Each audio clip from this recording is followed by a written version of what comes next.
Hello दोस्तों, good morning. कैसे हैं आप लोग? आई होप बहुत अच्छे होंगे। आज फिर से एक नए वीडियो में आपका स्वागत है बिहारी एजुकेशन अड्डा में।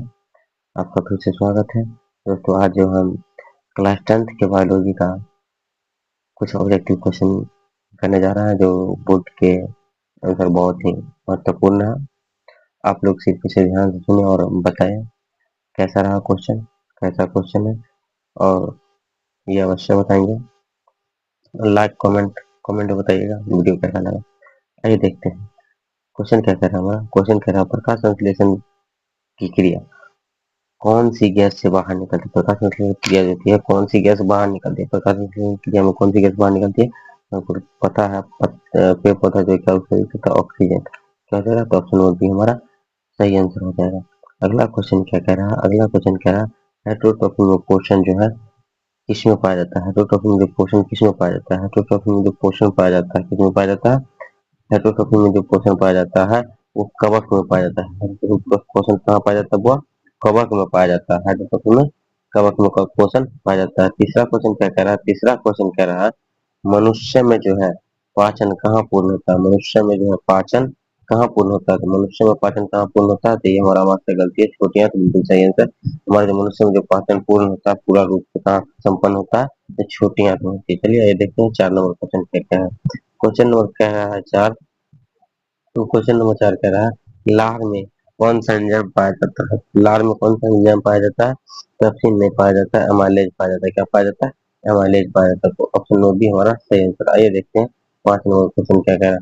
5 नंबर क्वेश्चन कह रहा है बसा के पचने में कौन सहायता करता है। बसा जो पचता है उसमें कौन सहायता करता है? तो बसा के पचने में जो पित्त सहायता करता है, क्या करता है? पित्त। ऑप्शन नंबर ए हमारा सही आंसर है। आइए देखते हैं क्वेश्चन नंबर 6 क्या कह रहा है। क्वेश्चन नंबर 6 कह रहा है मनुष्य की मूल श्वसन मूलिकाएं क्या है। मनुष्य जो है, मनुष्य की श्वसन मूलिका क्या है? अवलियो है। क्या? अल्वियो, अल्वियोली। क्या? अल्वियोली। क्वेश्चन नंबर 7 क्या कह रहा है अवायवीय श्वसन में अंतिम उत्पाद में क्या बनता है। अवायवीय थोड़ा छोटा कर लेते हैं क्वेश्चन। अवायवीय श्वसन का अंतिम उत्पाद के रूप में क्या बनता है? अवायवीय श्वसन का अंतिम उत्पाद के रूप में क्या बनता है? अवायवीय श्वसन का अंतिम उत्पाद लैक्टिक अम्ल और अल्कोहल बनता है। क्या बनता है? लैक्टिक अम्ल और अल्कोहल। यानी ऑप्शन नंबर बी जो हमारा सही आंसर होगा, लैक्टिक अम्ल और अल्कोहल बनता है। आइए देखते हैं क्वेश्चन नंबर 6 क्या कह रहा है।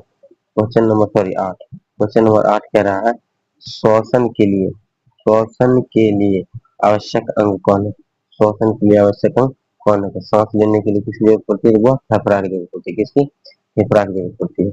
आइए देखते हैं क्वेश्चन नंबर 9 क्या कह रहा है। क्वेश्चन नंबर 9 कह रहा है ऑक्सीजन के परिवहन किसके द्वारा होता है। ऑक्सीजन का जो परिवहन है हमारे शरीर में, ऑक्सीजन का जो परिवहन है एक स्थान से दूसरे स्थान शरीर के जो पूरे भाग में पहुंचाता है वो किसके द्वारा पहुंचाता है?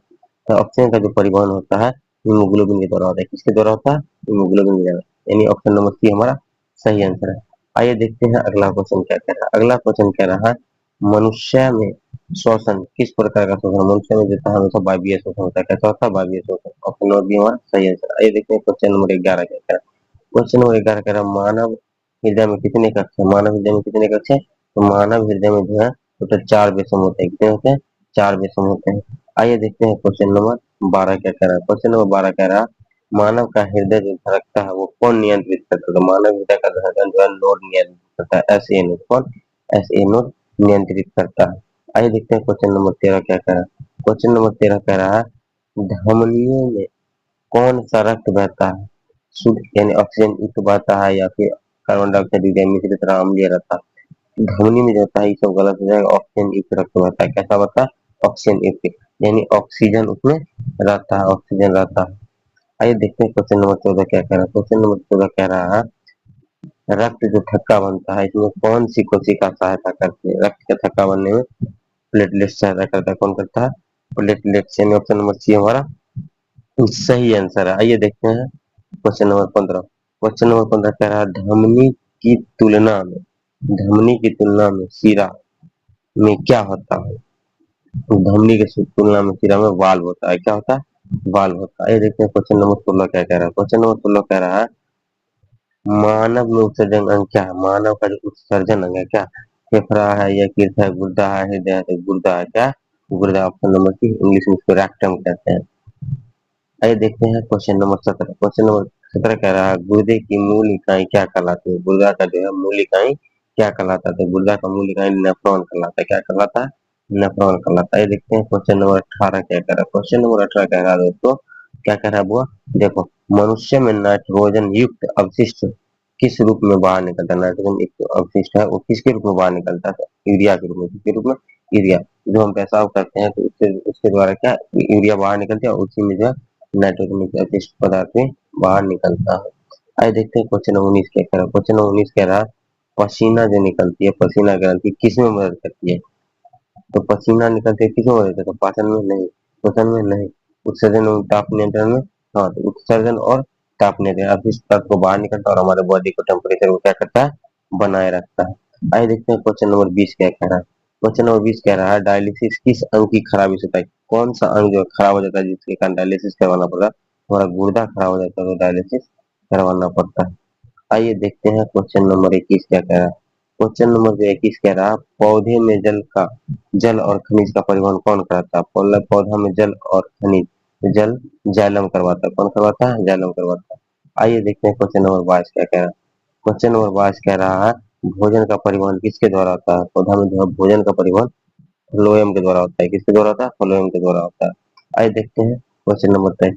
क्वेश्चन नंबर 23 कह रहा है पौधा में जल का बाष्पोत्सर्जन किसके माध्यम से। जल का जो बाष्पोत्सर्जन है, जल जो है बाष्प बन के पौधा से जो बाहर निकलता है किसके द्वारा निकलता है? तो रंध्र के द्वारा, जिसको हम एस्टोमाटा भी कहते हैं।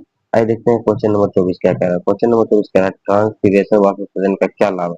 ट्रांसपीरेशन बाष्पोत्सर्जन का क्या लाभ है, यानी ट्रांसपीरेशन बाष्पोत्सर्जन से क्या होता है। यानी पौधा ठंडा रहता है, ये भी सही है। जल का परिवहन होता है, वो सही है।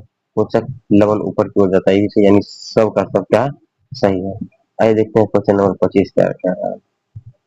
क्वेश्चन नंबर जो है 25 वो कह रहा है शर्करा का परिवहन किस रूप में होता है। पौधा में जो शर्करा होता है उसका परिवहन सुक्रोज के रूप में होता है। किस में होता है? सुक्रोज के रूप में। आइए देखते हैं क्वेश्चन नंबर 26 क्या कह रहा है। क्वेश्चन नंबर जो 26 कह रहा है, क्वेश्चन नंबर 26 क्या है, मनुष्य के शरीर में श्वसन कहाँ होता है। यानी कह रहा है मनुष्य के जो शरीर में है वो श्वसन कहाँ होता है। मनुष्य के श्वसन कहाँ होता है, सबको पता है, कोशिका में होता है। कहाँ होता है? कोशिका में होता है। ये देखते हैं क्वेश्चन नंबर 27 क्या कह रहा है। तो क्वेश्चन नंबर 27 कह रहा है प्रकाश संश्लेषण के लिए आवश्यक रंजक कौन सी है। प्रकाश संश्लेषण के लिए क्लोरोफिल होना बहुत जरूरी है। ऑप्शन नंबर सी हमारा सही आंसर है। क्वेश्चन नंबर 28 क्या कह रहा है। क्वेश्चन नंबर जो है 28 कह रहा है मनुष्य में भोजन का पाचन मुख्यतः कहाँ पूरा होता है। भोजन का जो पाचन होता है छोटी आंत में पूरा होता है। कहाँ होता है? छोटी आंत में। आइए देखते हैं अगला क्वेश्चन क्या कह रहा है। Question number 29। क्वेश्चन नंबर 29 कह रहा है पौधे में जल और खनिज लवणों का परिवहन कौन करवाता है। जल और खनिज लवण का जो परिवहन है कौन करवाता है? जल और खनिज लवण का जाइलम करवाता है। कौन करवाता है? जाइलम। आइए देखते हैं क्वेश्चन नंबर 30 क्या कह रहा है। क्वेश्चन नंबर 30 कह रहा है मनुष्य के रक्त में ऑक्सीजन का परिवहन कौन करता है। रक्त में ऑक्सीजन का परिवहन कौन करता है? हीमोग्लोबिन करता है। कौन करता है? हीमोग्लोबिन करता है। आइए देखते हैं क्वेश्चन नंबर 21 क्या कह रहा है।